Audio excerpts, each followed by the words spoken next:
Welcome to Bad Squirrel Forge and another shop tip. Today we're making a set of squaring dies for my hydraulic press, okay?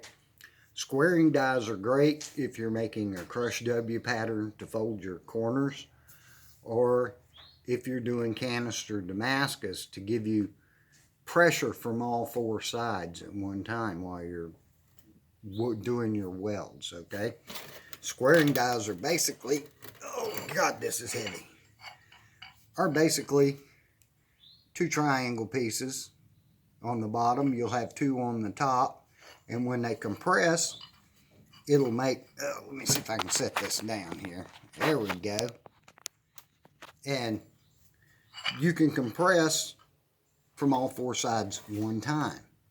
Put your material in here, and then when it presses down, you hit all four sides at one time, okay?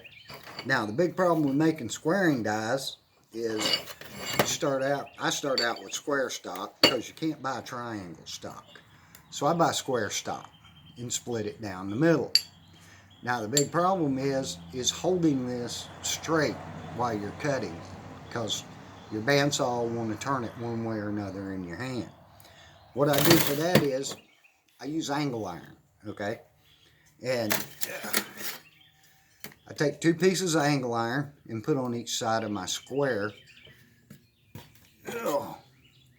Taking a square to make sure that it's straight up and down in the middle, right?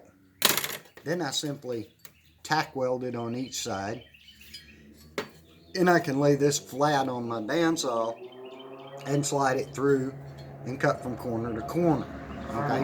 And you get a nice even cut all the way down, and you end up with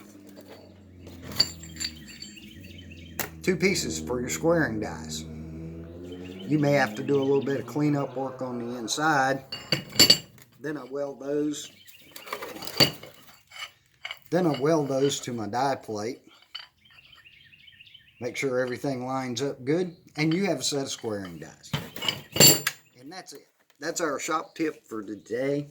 I hope you enjoyed it. I hope it helps you make things a little easier in your shop.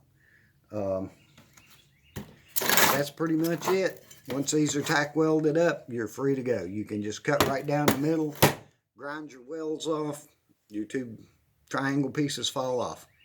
And thank you for watching Shop Tips from the Bad Squirrel Forge. And remember, be kind to one another. There's enough crap going on in the world already.